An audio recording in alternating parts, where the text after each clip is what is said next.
मैं अपने गुरु भाई बहन के चरणों में प्रणाम करती हूँ। मेरा प्रणाम स्वीकार करें। तो फिर हम लोग चलते हैं हमारे साहब द्वारा लिखित पुस्तक आओ चले शिव की ओर के, जिस पृष्ठ को हमने कल अधूरा छोड़ा था उसे आज हम पूरा कर लेते हैं, जिसमें शिव के विभिन्न स्वरूपों का वर्णन किया गया है। तो आइए चलते हैं हम लोग इस पृष्ठ की ओर अपने साहब के साथ। आओ चले शिव की ओर। कल पढ़े थे दक्षिणामूर्ति के ऊपर तक, अब इसके आगे पढ़ते हैं। दक्षिणामूर्ति नाम का क्या मतलब है, अब इसके बारे में जानते हैं। पौराणिक कथाओं के अनुसार शिव के द्वारा दक्षिण के दिशा में बैठकर ज्ञान प्रदान करने के कारण उन्हें दक्षिणामूर्ति कहा गया है। आदि शंकराचार्य के द्वारा दक्षिणामूर्ति श्रोतम में लिखा गया है, चित्र वर्तित रोल मूल्य वृद्धा शिष्या गुरु युवा गुरोस्तु मौनम व्याख्यानम शिष्या तो छिन्न संशया।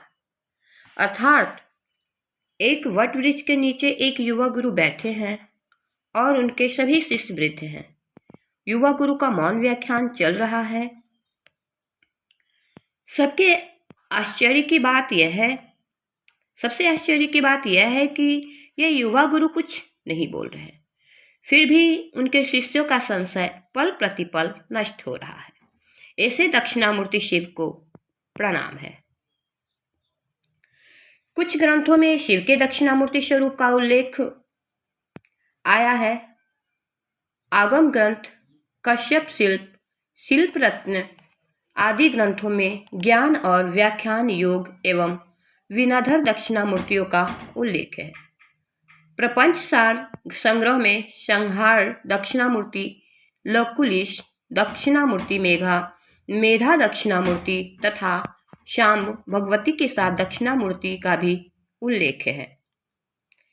शिव दक्षिणामूर्ति स्वरूप विख्यात है। इस स्थिति में दक्षिणामूर्ति शिव विश्व गुरु हैं और उन्हें एक अनौपचारिक मुद्रा में अंकित किया गया है।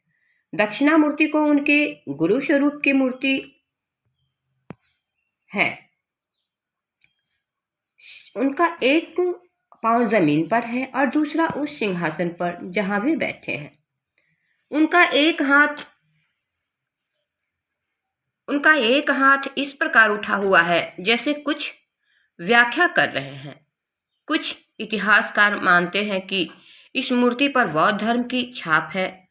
दक्षिण भारत के अक्सर एक 4 हाथ वाले व्यक्ति की आकृति में शिव को प्रस्तुत किया गया है, जिसमें एक हाथ आशीर्वाद देने की मुद्रा में है और दूसरा उन्मुक्त है। ऐसा लगता है कि वे कोई वरदान दे रहे हैं। तीसरे हाथ में एक कुल्हाड़ी और चौथे हाथ की अंगुलियों में से एक छोटा हिरण उछल रहा है। लोगों का मानना है कि वह मृग चंचल मन का प्रतीक है, जिससे शिव की अंगुलियां खेल रही है। पौराणिक कथाओं में शिव दक्षिण दिशा की ओर बैठकर ज्ञान दे रहे हैं, इसलिए वे दक्षिणामूर्ति कहलाए।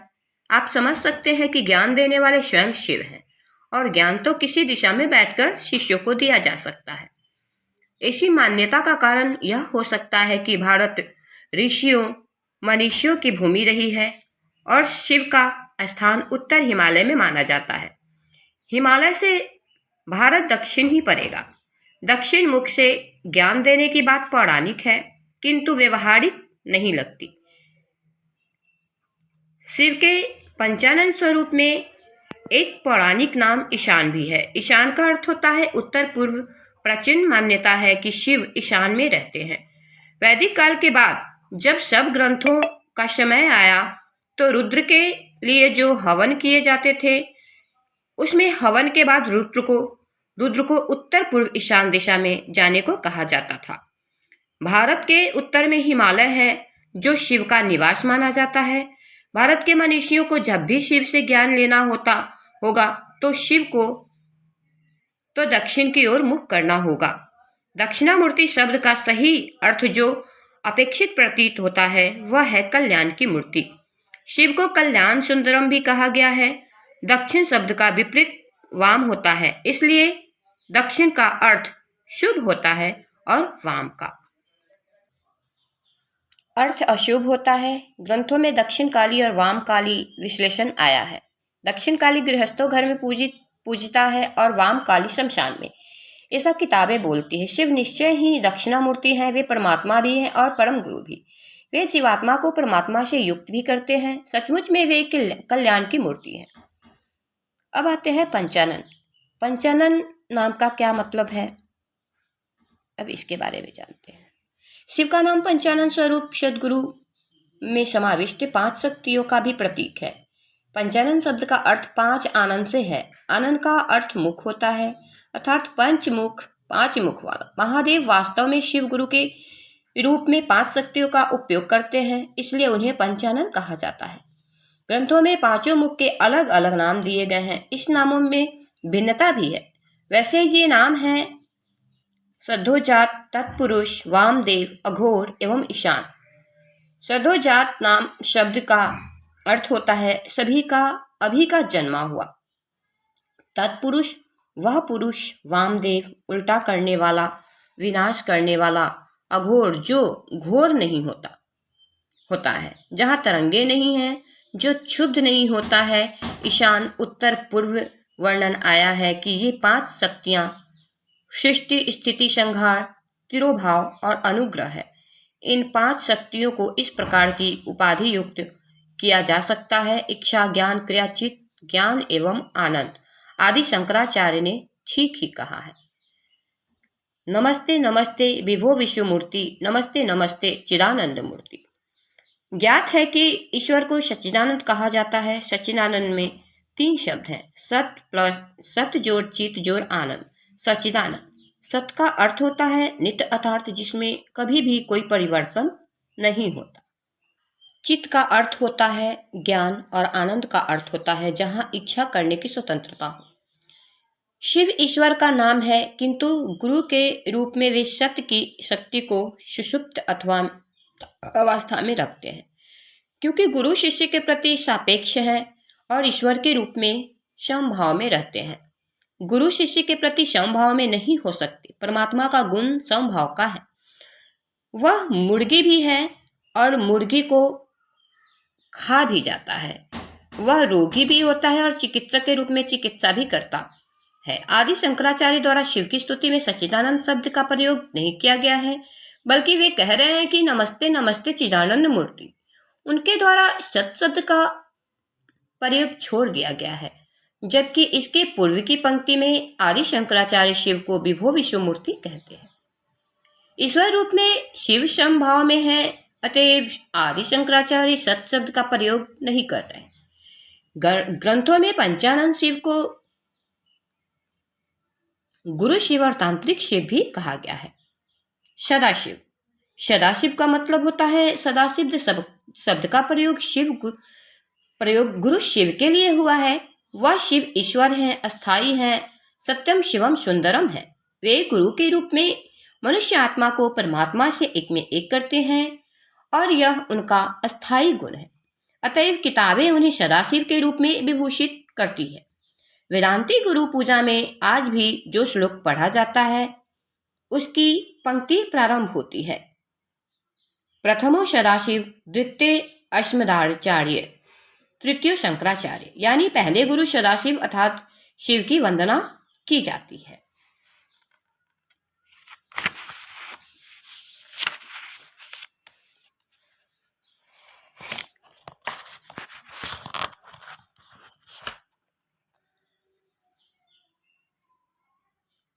महामृत्युंजय महादेव। त्रयंबक यजामहे सुगंधित पुष्टिवर्धनम उर्वारुकमिग वंदना मृत्यु मोक्षे मामृता। अहम सुगंधित पुष्प एवं पोषण में वृद्धि करने वाली वस्तुओं से 3 नेत्र वाले भगवान रुद्र की आराधना करते हैं।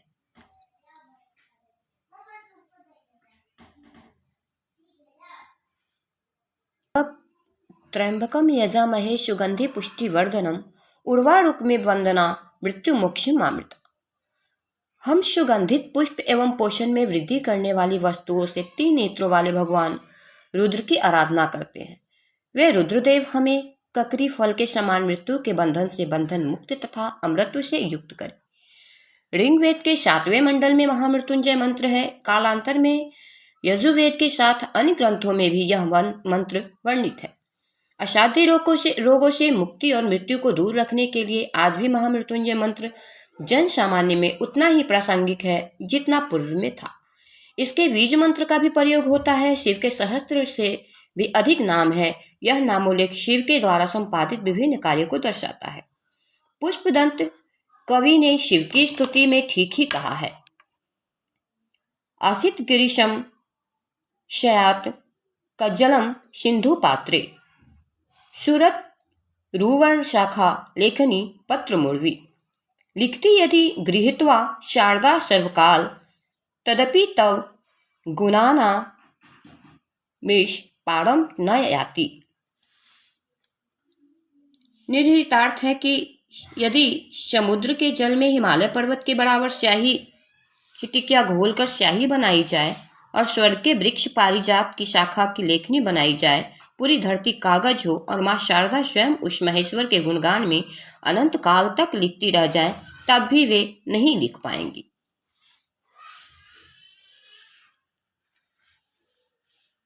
महाकाल। महादेव के महाकाल नाम का क्या मतलब है जानते हैं। भगवान शिव की उपासना महाकाल के रूप में प्राचीन काल से चली आई है। उज्जैन में महाकाल का सुप्रसिद्ध मंदिर है। महाकाल शब्द का अर्थ काल के परे की सत्ता माना जाता है। जब काल नहीं था तब भी शिव थे। काल का आगमन शिव की सृष्टि से होता है। जब भी आध्यात्मिक, मानसिक अथवा भौतिक तल पर कुछ भी सृष्टि होता है, काल का समय प्रभावी हो जाता है। सृष्टि की उत्पत्ति और लय में काल की अविभाज्य भूमिका है। महाकाल और महाकाली दोनों संबोधन सृष्टि के पूर्व की सत्ता को इंगित करते हैं। अतएव यह दोनों सत्ताएं अघोरा है। सृष्टि के पश्चात भी काल पर पूर्व नियंत्रण महाकाल का रहता है। वे अकाल होते हुए भी काल के देवता हैं। काल निसंगी होता है। महाकाल के रूप में शिव भी निसंगी है। माना जाता है कि महाकाल की दया भी कठोर होती है, क्योंकि वे निसंगी काल के नियंत्री देवता है। शिव महाकाल के रूप में अघोरियों कपालिकों के सर्वोच्च देवता है। महाकाली महाकाल की शक्ति है। महाकाली भी काल की देवी है। सृष्टि जगत में महाकाल की शक्ति के बाहर कुछ भी नहीं है। महाकवि कालिदास ने अपनी पुस्तक मेघदूत में उज्जैन के महाकाल मंदिर का उल्लेख किया है। उज्जैनी का प्राचीन नाम अवंतिका है। कालिदास मेघों बादलों से कहते हैं कि महाकाल मंदिर के ऊपर से गुजरते समय तुम ठहर जाना, जब महाकालेश्वर की आरती का समय हो जाए। और मैं फिर से सभी गुरु भाई बहन के चरणों में प्रणाम करती हूँ। मेरा प्रणाम स्वीकार।